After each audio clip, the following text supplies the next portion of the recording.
Hello बच्चों, नमस्ते। आज हम ज्ञान एवं पाठ्यक्रम वाले पेपर में पाठ्यक्रम से संबंधित बातें करेंगे। वर्तमान पाठ्यक्रम के जो दोस्त थे उनके बारे में हमने कल चर्चा कर ली थी। आज का अपना टॉपिक होगा पाठ्यक्रम में सुधार हेतु सुझाव। समस्याओं पर कल बातें कर ली थी, क्या क्या समस्याएं हैं। आज का अपना टॉपिक होगा कि वर्तमान पाठ्यक्रम में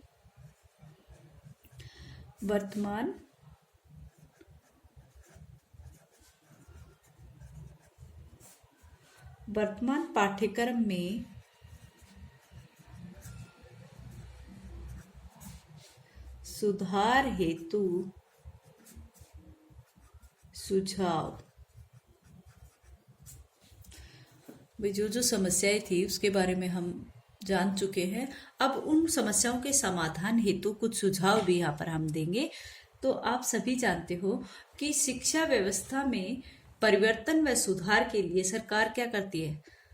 सरकार विभिन्न प्रकार के शिक्षा आयोग या समितियों का गठन करती है। विभिन्न प्रकार की शिक्षा आयोग या समितियों का गठन करती है और ये समितियां जो है ये संबंधित क्षेत्र का अध्ययन करती है, भाई क्या समस्या है और क्या नहीं है, इस तरह से उसका अध्ययन करती है और उसमें जो समस्याएं पाई जाती है उनका अवलोकन करके उन समस्याओं को दूर करने के लिए अपनी तरफ से बहुमूल्य सुझाव भी प्रदान करती है। जो शिक्षा समितियां हैं, शिक्षा आयोग हैं, उन समस्याओं का अध्ययन करती है और फिर अपना बहुमूल्य सुझाव भी देती है कि इसमें ये सुधार होना चाहिए।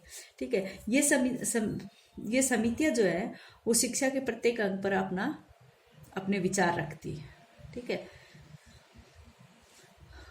हम सब जानते हैं कि स्वतंत्रता प्राप्ति के पश्चात हमारे जो भारत में जो स्वतंत्र प्राप्ति के पश्चात जो भारत में प्राथमिक शिक्षा या फिर माध्यमिक शिक्षा या उच्च शिक्षा हेतु बहुत सी शिक्षा आयोगों की व्यवस्था की गई, समितियों का गठन किया गया, जिसमें सबसे पहले जो आता है अपना शिक्षा आयोग का गठन किया गया 1964-66 में।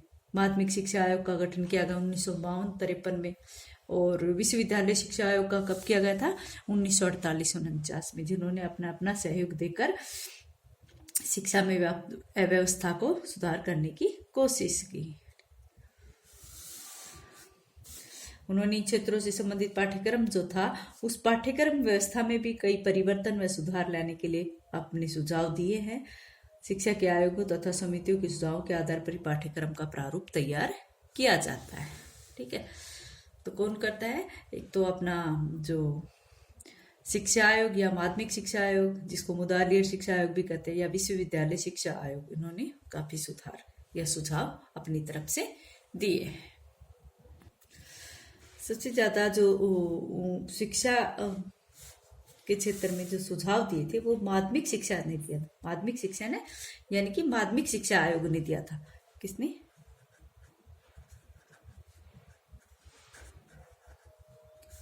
माध्यमिक शिक्षा आयोग के सुझाव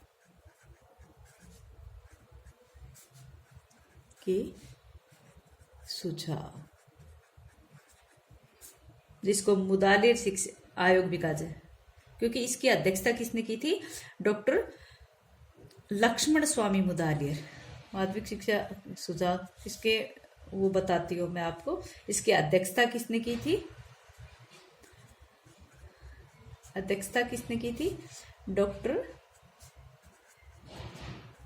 लक्ष्मण स्वामी मुदालियर। इसलिए इसको मुदालियर आयोग भी कहा जाता है। क्या कहा जाता है? मुदालियर शिक्षा आयोग भी कहा जाता है, मुदालियर आयोग भी कहा जाता है। आप सभी जानते हो कि माध्यमिक शिक्षा जो है वो किसी भी देश की शिक्षा प्रणाली की एक रीढ़ है जिसके ऊपर पूरी शिक्षा व्यवस्था टिकी रहती है। तो इस पाठ्यक्रम की जो शिक्षा व्यवस्था में सर्वाधिक महत्व किसका है? माध्यमिक शिक्षा का। ठीक है, परंतु वर्तमान जो माध्यमिक शिक्षा प्रक्रिया है वो बहुत ही दोषपूर्ण हो गई है और बालकों का सर्वांगीण विकास करने के लिए वो असक्षम है। ठीक है, तो पाठ्यक्रम की जो समस्याएं हैं उनको मुक्त करने के लिए माध्यमिक शिक्षा आयोग का गठन किया गया, जिसकी अध्यक्षता किसने की? डॉक्टर लक्ष्मण स्वामी मुदालियर ने। ठीक है, और मुदालियर उसको मुदालियर जी के नाम के ऊपर इसको मुदालियर आयोग भी कहा गया। मुदालियर आयोग ने भी पाठ्यक्रम सुधार करने हेतु निम्नलिखित सुझाव दिए हैं, जिसमें सबसे पहला सुझाव है कि पाठ्यक्रम बालकों की, सबसे पहला सुझाव है कि पाठ्यक्रम जो है वो बालक की विभिन्नताओं,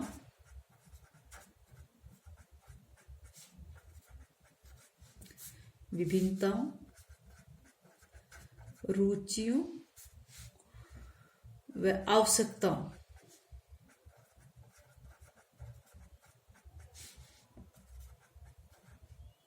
पर आधारित होना चाहिए। ठीक है, मैं शॉर्ट में लिखती हूँ यहाँ पर, क्योंकि नोट्स में आपको पूरा मिल जाएगा मैटर इसका। उन्होंने कहा है कि माध्यमिक शिक्षा आयोग के सुझाव है ये तो, कि पाठ्यक्रम ऐसा हो जिसमें बालक की विभिन्नताओं, अभिरुचियों व आवश्यकताओं पर आधारित होना चाहिए। ठीक है, नेक्स्ट जो उन्होंने सुझाव दिया था वो था कि पाठ्यक्रम जो है वो लचीला होना चाहिए। कैसा पाठ्यक्रम होना चाहिए? लचीला होना चाहिए, उसमें किसी भी प्रकार का परिवर्तन जोड़घाट कर सकते हैं। पाठ्यक्रम लचीला होना चाहिए, कहने का अर्थ है कि उसमें बालक की रुचि योग्यताओं को देखकर, उसकी क्षमताओं को देखकर उसमें कुछ फेरबदल कर सके, इसलिए वो कुछ लचीला होना चाहिए। नेक्स्ट इसमें उन्होंने बताया कि जो पाठ्यक्रम जो है वो विस्तृत होना चाहिए। और विस्तृत क्यों होना चाहिए?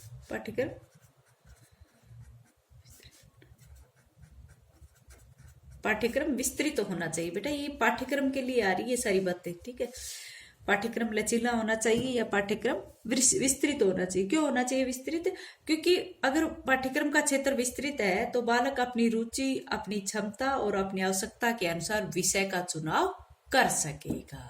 ठीक है, अगर पाठ्यक्रम का क्षेत्र विस्तृत होगा तो छात्र यहाँ पर अपनी रुचि और अपनी योग्यता या फिर कहे कि अपनी क्षमता के अनुसार पाठ्यक्रम का चुनाव कर सके। ठीक है, तो इसलिए उसका क्षेत्र विस्तृत होना चाहिए। नेक्स्ट है, बालक का सर्वांगीण विकास करने वाला होना चाहिए। पाठ्यक्रम जो है वो एक बालक का सर्वांगीण विकास करे।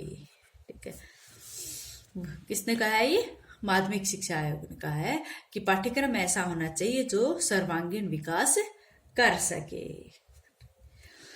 नेक्स्ट है, विभिन्न प्रवृत्तियों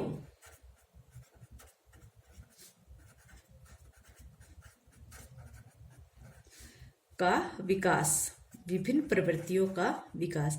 पाठ्यक्रम इस प्रकार का होना चाहिए उसमें बालक की विभिन्न प्रवृत्तियों का भी विकास हो सके, क्योंकि अलग अलग बालक जो है अलग अलग उनकी प्रवृत्तियां होती है, और अगर बच्चे को इस यहाँ पर ऑप्शन नहीं मिलेगा तो उसका समुचित विकास नहीं हो पाएगा। इसलिए पाठ्यक्रम ऐसा होना चाहिए जिसमें बालक की विभिन्न प्रवृत्तियों का भी विकास हो सके।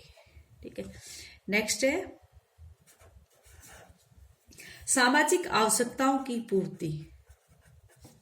पाठ्यक्रम ऐसा हो कि जिसमें बालक की सामाजिक आवश्यकताओं की पूर्ति हो सके। ऐसा नहीं कि बच्चा कल एजुकेशन प्राप्त करने के बाद अब समाज में एडजस्ट न हो पाए, तो इसलिए सामाजिक आवश्यकताओं के अनुरूप होना चाहिए। पाठ्यक्रम जो है वो सामाजिक आवश्यकताओं के अनुरूप होना चाहिए।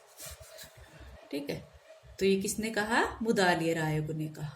ठीक है, नेक्स्ट है, समय का सदुपयोग। पाठ्यक्रम ऐसा होना चाहिए जिसमें बालक समय का सदुपयोग कर सके। सदुपयोग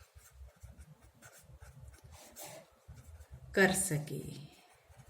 पाठ्यक्रम, ये सब पाठ्यक्रम के बारे में आ रही है। ठीक है, सब बातें पाठ्यक्रम के बारे में आ रही है कि पाठ्यक्रम इस तरह का होना चाहिए जिसमें बालक अपने समय का सदुपयोग कर सके, वो खाली समय का भी सदुपयोग कर सके।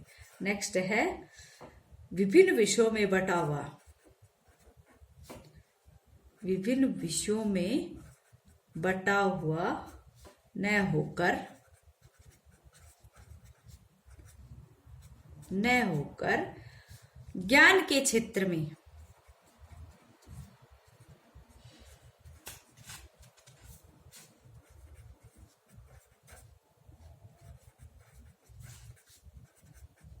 विभक्त होना। पाठ्यक्रम ऐसा हो कि विभिन्न विषयों में बटा न होकर ज्ञान के विभिन्न क्षेत्रों में बटा होना चाहिए। ठीक है, नेक्स्ट है समस्त विषयों में अंतः संबंध, ताकि बच्चे को समझने में गलती न हो सके। अंतः संबंध होना चाहिए।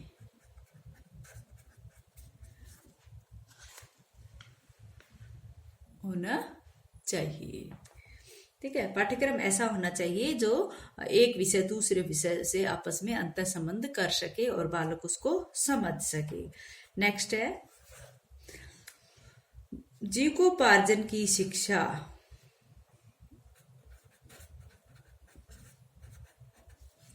जीविकोपार्जन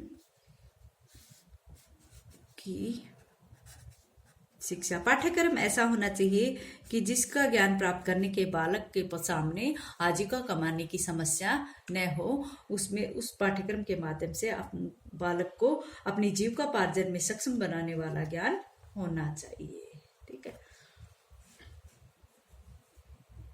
नेक्स्ट है सामुदायिक जीवन में समायोजन। ये सामाजिक शिक्षा के अंतर्गत भी ये टॉपिक आ चुका है।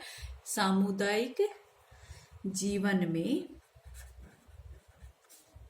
समायोजन पाठ्यक्रम ऐसा होना चाहिए कि बालक जो है वो अपने सामुदायिक जीवन में समायोजन कर पाए। इस पाठ्यक्रम के माध्यम से इस तरह से प्रशिक्षित होकर बालक सामुदायिक जीवन में भी समायोजन कर सके, यानी कि वो सिर्फ पुस्तकीय ज्ञान ही रहे।